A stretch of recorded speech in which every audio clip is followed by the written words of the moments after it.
TTD కొనుగోలు చేసే ఆవు నెయ్యి విషయంలో కొన్ని ఎన్డీడీబీ రిపోర్ట్స్ రావడం, ఆ రిపోర్ట్స్లో ఎక్కువగా కల్తీ ఉన్నదనే విషయం శ్రీవారి భక్తులందరికీ కూడా చాలా ఆందోళన కలిగిస్తుంది.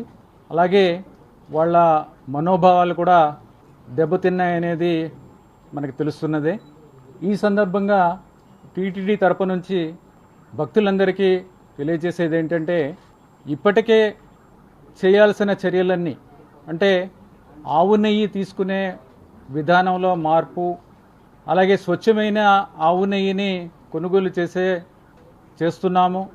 విధానం చేస్తున్నాము స్వచ్ఛమైన ఆవు నెయ్యిని. ఆలయ పవిత్రతని కాపాడటానికి, అలాగే దోషాలని తొలగించడానికి ఆగస్టు 15 నుంచి 17 దాకా పవిత్రోత్సవాలని నిర్వహించిన విషయం మీ అందరికీ తెలుసు. ప్రస్తుతం కొనుగోలు విషయానికి వస్తే టీటీడీ మంచి రెప్యుటేషన్ ఉన్న సంస్థల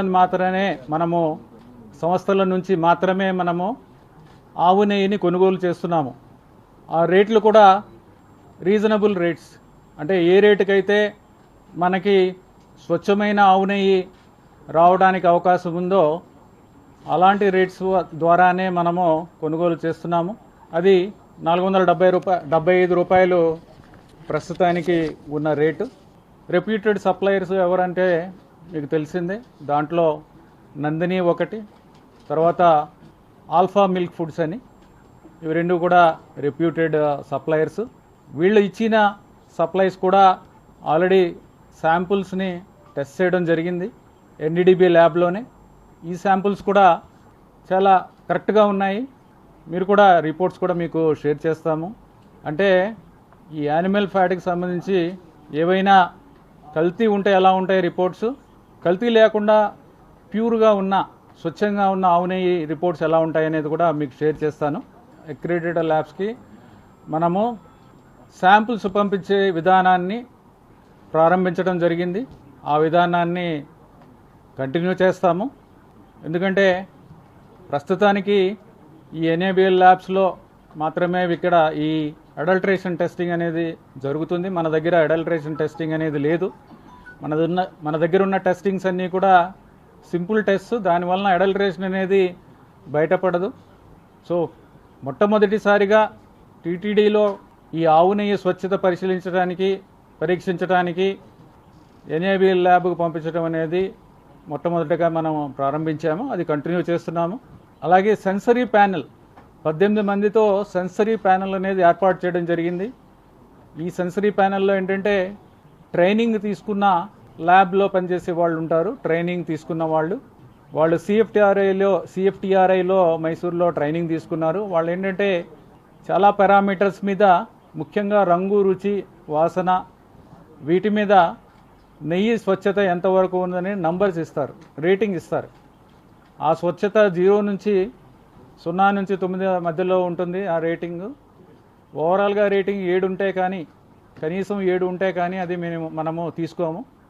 అది లేకపోతే రిజెక్ట్ చేయడం జరుగుతుంది. ఆ ప్యానెల్ కూడా ఏర్పాటు చేసి సెన్సరీ ల్యాబ్ కూడా చేయడం జరిగింది. సెన్సరీ ల్యాబ్ను కూడా మనము గత 3 నెలల్లో చేసిన దాంట్లో సెన్సరీ ల్యాబ్ పెట్టడం, సెన్సరీ ప్యానెల్ని ఏర్పాటు చేయడం, వాళ్ళకి ట్రైనింగ్ ఇవ్వడం, ఇదంతా కూడా చేశాం.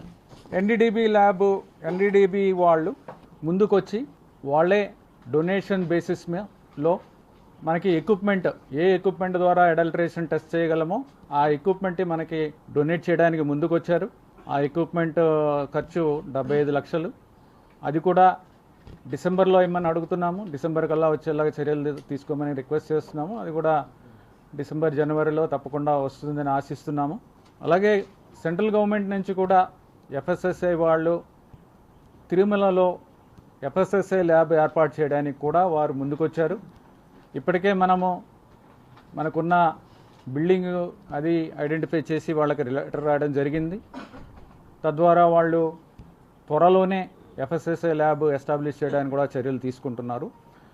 ఈ విధంగా మనం తీసుకునే ఆవు నెయ్యి స్వచ్ఛతకు సంబంధించి ఎక్కడా కూడా సందేహాలు అవసరం లేదు. ప్రస్తుతం తీసుకున్న నెయ్యి చాలా స్వచ్ఛమైనది. ఈ స్వచ్ఛమైన నెయ్యితోనే స్వామివారికి చేసే లడ్డు ప్రసాదాలన్నీ కూడా ఈ నెయ్యితోనే చేస్తున్నాము. అలాగే భక్తుల నుంచి కూడా ఎవరైతే ఇక్కడ దర్శించుకుని స్వామివారిని దర్శించుకుని వెళ్తున్నారో వాళ్ళందరూ కూడా లడ్డు ప్రసాదాలు తీసుకున్న వాళ్ళు కూడా ఫీడ్బ్యాక్ బాగుంది, చాలా లడ్డు క్వాలిటీ బాగుంది, సువాసన రుచి కూడా చాలా బాగుంది అనేది కూడా ఫీడ్బ్యాక్ ఇవ్వడం జరిగింది. పవిత్రోత్సవాలు ఎందుకు చేస్తామంటే మనం ఆలయంలో నిర్వహించే అనేక కార్యక్రమాల్లో అధికారుల దగ్గర నుంచి కానీ అర్చకుల వలన కానీ భక్తుల వలన కానీ తెలుసో తెలియకో ఏమైనా దోషాలు జరిగితే ఆ దోష పరిహారార్థం శ్రీవారి ఆలయంలో పవిత్రోత్సవాలు అనేవి ప్రతి ఏడాది శ్రావణ మాసంలో నిర్వహిస్తాం. దాని ప్రకారమే ఆగస్టు 15 నుంచి 17వ తారీఖు వరకు పవిత్రోత్సవాలని 3 రోజుల పాటు నిర్వహించడం జరిగింది. దీంట్లో భాగంగా మొదటి రోజు పవిత్ర ప్రతిష్ట, రెండవ రోజు పవిత్ర సమర్పణ, చివరి రోజు పవిత్ర పూర్ణాహుతి నిర్వహించాము. ఇందులో భాగంగా మనం నోట్ చేసుకోవాల్సిన విషయం ఏంటంటే ఆలయంలో అన్నప్రసాదం పోటు, లడ్డూ పోటుల్లో పవిత్ర జలాలతో సంప్రోక్షణ చేయడం జరిగింది. ఆగస్టులోనే సంప్రోక్షణ చేయడం జరిగింది. దాని తర్వాత పోటులో వెలిసి ఉన్న శ్రీ కృష్ణస్వామి మూర్తులకు పవిత్రాలను కూడా సమర్పించడం జరిగింది. తద్వారా ఏవైనా దోషాలుంటే అవి తొలగిపోతాయి. దీని ద్వారా కల్తీ వలన వచ్చిన దోషం కూడా తొలగిపోయింది. భక్తుల్లో ఉన్న ఆందోళన దృష్ట్యా ఆగమ శాస్త్ర సలహాదారులను, శ్రీ పెదజీయం గారిని, వీరందరినీ సంప్రదించి ఇంకా ఏమన్నా కార్యక్రమం చేస్తే బాగుంటుందా అనేది ముఖ్యమంత్రి గారు కూడా సూచించారు. వారితో ఆగమ సలహాదారులతో, శ్రీ పెదజీయం గారులతో సంప్రదించిన తర్వాత ఒకరోజు శాంతి హోమం నిర్వహిస్తే బాగుంటుంది అనేది వారు తెలియజేయడం జరిగింది. దాని ప్రకారమే 23వ తారీఖు 6 గంటల నుంచి 10 గంటల దాకా ఈ శాంతి హోమాన్ని నిర్వహిస్తున్నాము. శ్రీవారి ఆలయంలో బంగారు బావి వద్ద గల యాగశాలలో ఈ శాంతి హోమం నిర్వహిస్తాము. దాంట్లో 3 హోమగుండాలు ఏర్పాటు చేయడం జరుగుతుంది. వాస్తు హోమంకి వాస్తు హోమగుండం, సభ్యము, పౌండరీకం, ఈ 3 హోమగుండాలు ఏర్పాటు చేస్తాము. ఈ కార్యక్రమంలో భాగంగా ఆలయంలో అన్ని ప్రాంతాల్లో కూడా పంచగవ్య ప్రోక్షణ చేయడం జరుగుతుంది. ఈ కార్యక్రమం ద్వారా భక్తుల్లో ఉన్న అపోహలు తొలగి నిర్మల హృదయంతో స్వామి దర్శనం చేసుకుంటారని ఆశిస్తున్నాం.